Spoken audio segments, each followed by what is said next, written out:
Hey guys, welcome to another Maximum PCs video review. Today I'll be looking at NZXT's Phantom 410, which is available in white, black, red, as well as some special edition colors. The one I have here is black, of course. NZXT is calling it the next successor to their revolutionary Phantom case, as this is basically a smaller version of that one.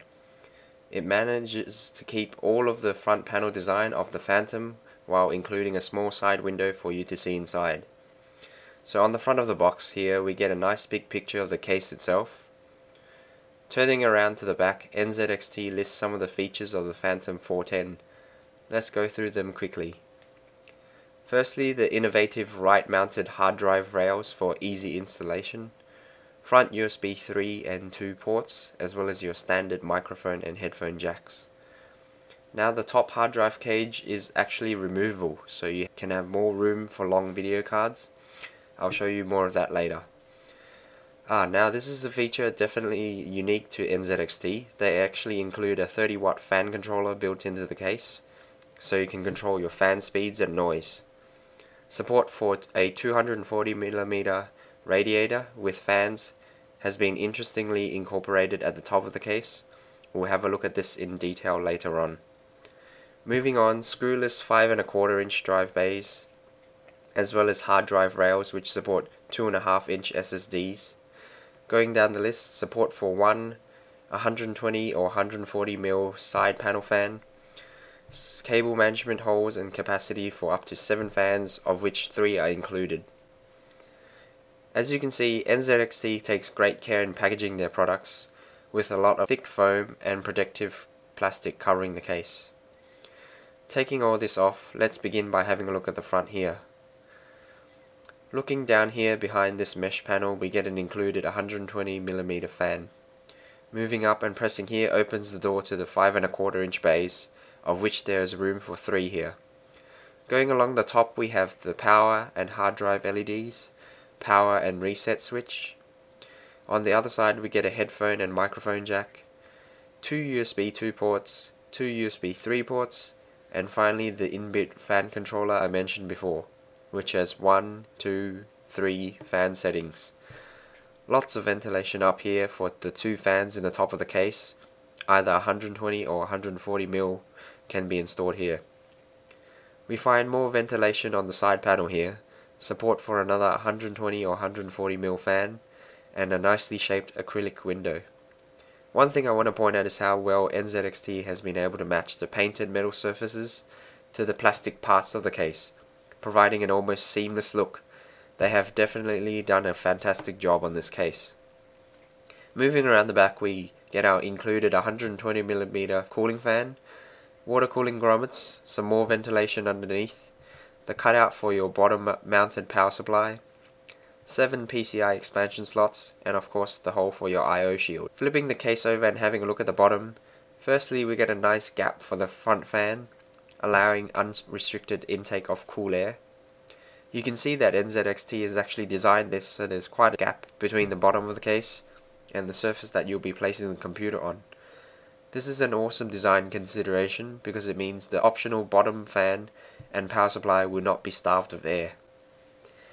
On that note, we also have a removable dust filter for the power supply intake, which can be easily taken out. Let's take off the side panel so we can get a close look inside. So first up is the tooless 5¼ drive bays.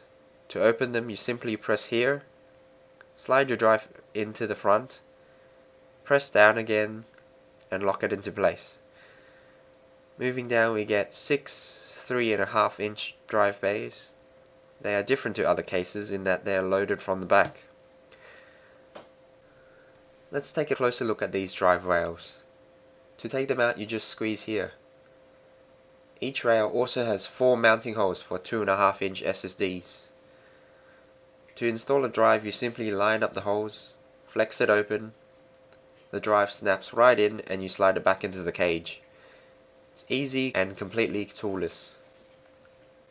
Moving over to the motherboard tray we have a large cutout for the CPU socket.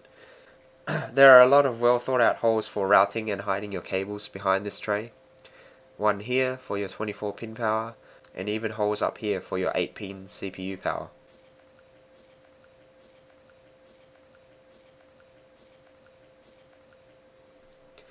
NZXT has done a great job with the front panel cables here, opting to use all black cables and connectors. There should be no problem hiding all of these. Also, for the front USB 3 ports, it's good to see we have an internal motherboard connector.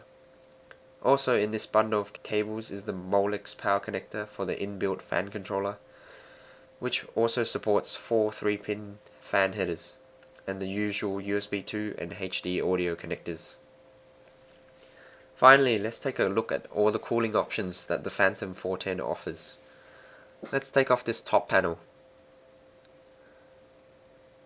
We can examine how NZXT has managed to provide water cooling support. As you can see here, there are many holes drilled for all sorts of configurations, but importantly they have this cutout section so that the barbs of the radiator have room to stick down into the case. Amazingly, NZXT has allowed you to mount a 240mm radiator right here, while still getting the fans blowing through it from underneath, without wasting valuable internal space.